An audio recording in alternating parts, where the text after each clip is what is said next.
what, for want of a better word, we call meditation, or I sometimes prefer to say contemplation, is really supposed to be fun.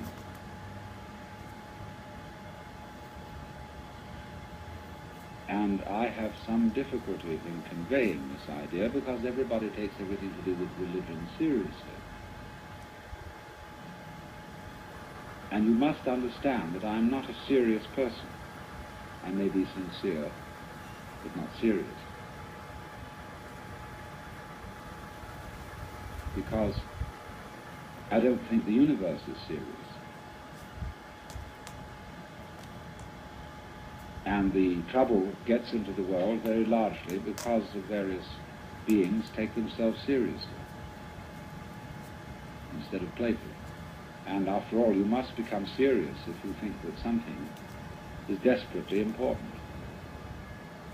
You will only think that something is desperately important if you're afraid of losing it. And if you're afraid of losing it, it isn't really worth having.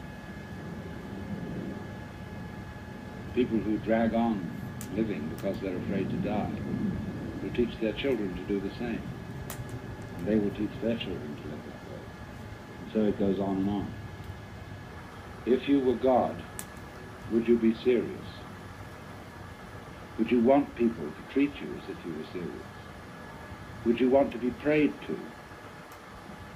Think of all the maudlin things that people say in their prayers. Would you want to listen to that all the time? Would you encourage it? No. Not if you were God. So in the same way,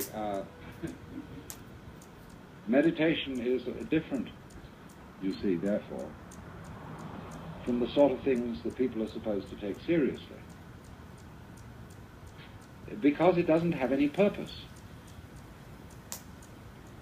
When you talk about practicing meditation, it's not like practicing rifle shooting or playing the piano, which one does in order to attain a certain perfection.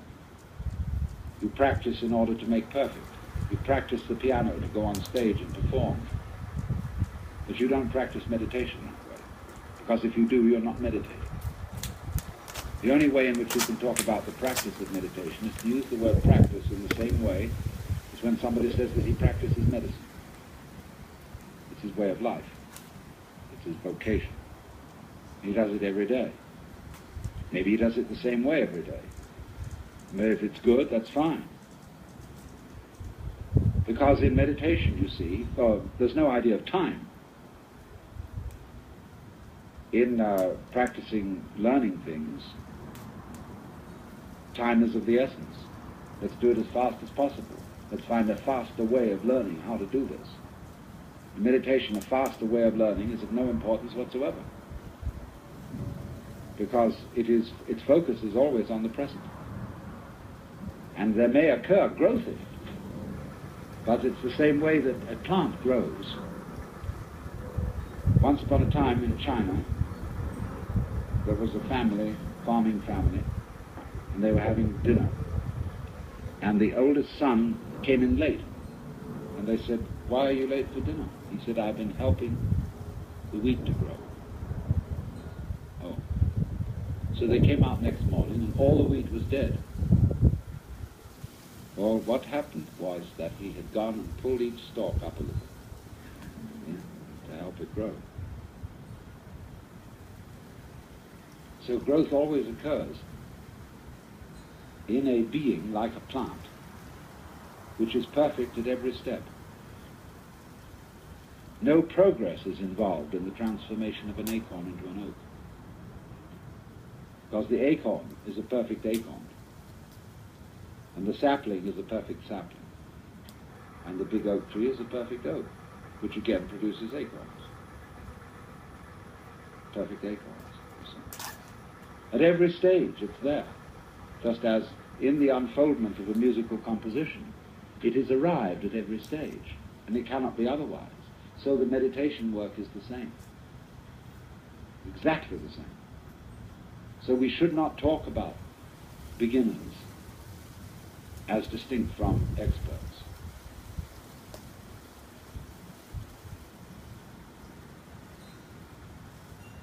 we should develop, if we could, a new vocabulary. So it's very difficult in the context of our competitive world to speak about things like this, to bring about the idea of doing something which is not acquisitive, which you're not going to get anything out of, because there's no one to get anything. When you understand what I've been talking about there being no experiencer separate from experience, then there's no one to get anything out of life, or to get anything from meditation. So we have here a sort of law of reversed effort.